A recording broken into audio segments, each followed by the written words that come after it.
Anti septic جراثیم کش ادویات پاک عرب کے پلیٹ فارم سے ہمارا مقصد آپ لوگوں کو اللہ تعالیٰ کی ہمیں عطا کردہ آرگینک جو چیزیں ہیں، جڑی بوٹیاں ہیں، پھل ہیں، ان کے استعمال اور ان کے انسانی صحت کے حوالے سے جو فوائد اور انسانی صحت کے لیے جو اس کے اسینشیل ایلیمنٹس ہیں، اس کی صحت اور اس کے ٹریٹمنٹ کے لیے اس کی اویئرنیس دینا ہے۔ تو اسی حوالے سے آج ہم بات کریں گے آپ سے اینٹی سیپٹکس یعنی کہ جراثیم کش ادویات کے بارے میں۔ جراثیم کش ادویات صحت کو تباہ کر دیتی ہیں۔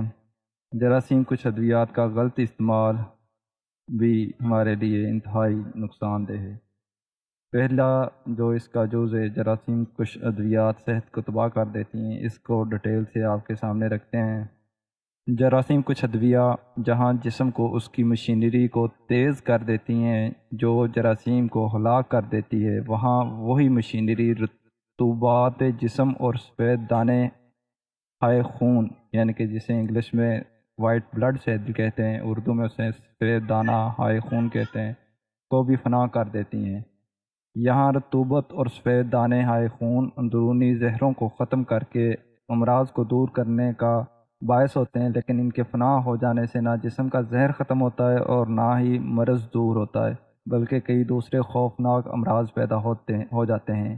ایسی صورت میں مجبوراً ڈاکٹروں کو پھر عطایانہ طریقہ اختیار کرنا پڑتا ہے، جس سے گاہے مریض بچ جاتا ہے لیکن اکثر ہلاک ہو جاتا ہے۔ اس کا دوسرا جز ہے جراثیم کش ادویات کا غلط استعمال۔ جراثیم کچھ ادویہ کا استعمال اور محل بھی صاحبان فرنگی طب نہیں جانتے، اسی وجہ سے جراثیم کچھ ادویہ سے بے شمار اموات واقع ہو جاتی ہیں۔ ہر مریض میں بغیر سوچے سمجھے جراثیم کچھ ادویہ کا استعمال غلط اور ہلاکت کا موجب ہوتا ہے۔ اس کی وجہ صرف یہ ہے کہ ایسی ادویہ کے استعمال سے رطوبات جسم اور سفید دانہ خون یعنی کہ وائٹ بلڈ سیل ختم ہو جاتے ہیں، جو مرض کی ابتدائی حالت میں خود دافع زہر یعنی کہ زہر کو ختم کرنے والے جراثیم اور مرض کی شفا کا موجب ہوتے ہیں۔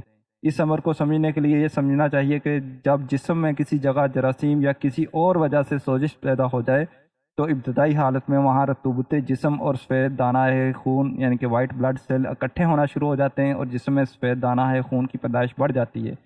اس سے ایک طرف سوزش ختم ہونا شروع ہو جاتی ہے اور دوسری طرف اس مرض کے لیے ایک قسم کا دافع زہر مواد بننا شروع ہو جاتا ہے، جس کو سیرم کہتے ہیں۔ اول تو یہی تریاق کہ جسم خود جراثیم یا سوزش ختم کر کے مرض کو دور کر دیتا ہے، لیکن اگر اس تریاق کی طاقت کمزور ہو تو طبیعت اس تریاق میں خمیر پیدا کر کے جسم میں حرارت کا موجب بنتی ہے۔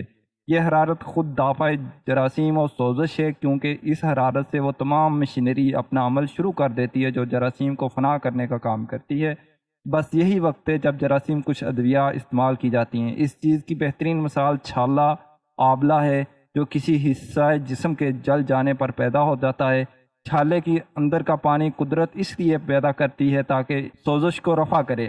یہی وہ رطوبت ہے جس کا اوپر ذکر ہوا۔ ابتدائی علاج میں ایک لائق معالج کی یہی کوشش ہوتی ہے کہ یہ رطوبت زیادہ سے زیادہ پیدا ہو تاکہ جلن میں رفتہ رفتہ کمی آ کر وہ ختم ہو جائے۔ جو ادویہ اس پر لگائی جاتی ہیں ان کا مقصد بھی وہاں پر رطوبات کو زیادہ پیدا کرنا ہے، لیکن ایک نالائق معالج اس چھالے کو کاٹ کر وہاں دافع سوزش یا جرم کچھ ادویہ لگا دیتا ہے، جس کے نتیجے میں بجائے آرام کے مرض شدت اختیار کر لیتا ہے، اور کسی دعا سے آرام بھی آ جائے تو وہ حصہ جسم خراب ہو جاتا ہے۔ اس کا صحیح علاج یہ ہے کہ جب تک چھالے میں دکھن اور جلن ہو اس پر ایسی ادویہ لگائی جائیں جو رطوبات کو بڑھانے والی ہوں، اور جب دکھن اور جلن ختم ہو جائے تو پھر چھالے کو کاٹ کر محلل ادویہ استعمال کی جائیں۔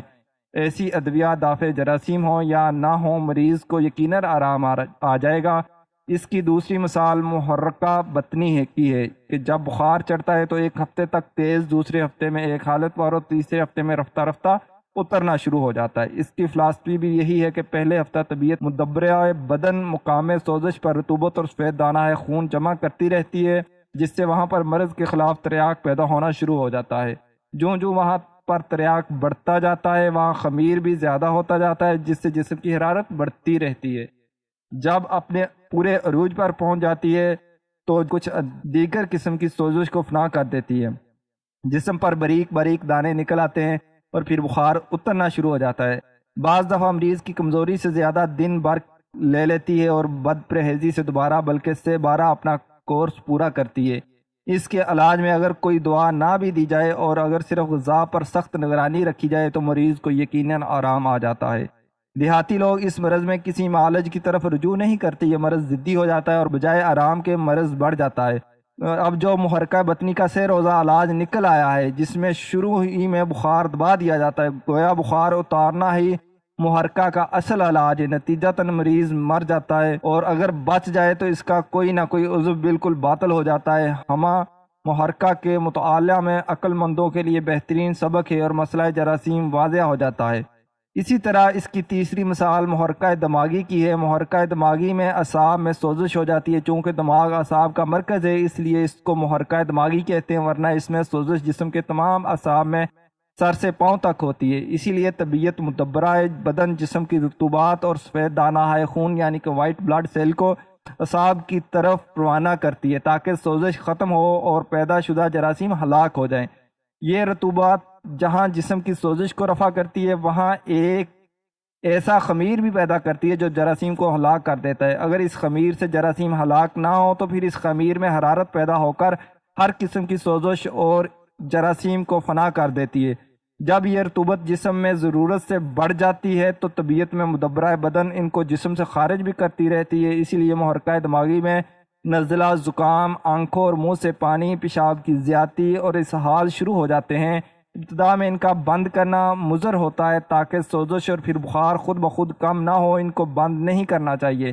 یہ رطوبات کا آنا اس امر کا ثبوت ہے کہ طبیعت خود ان کا علاج کر رہی ہے۔ ایسے موقع پر جراثیم کش ادویات کا استعمال رطوبت اور سفید دانہ خون کو فنا کر دیتی ہے۔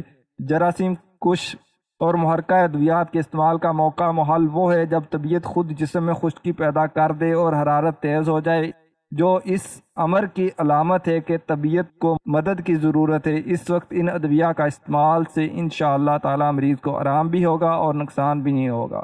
یہ تمام باتیں جو ہم نے آپ سے شیئر کی حکیم انقلاب رحمہ اللہ کے آثار سے ماخوذ ہیں۔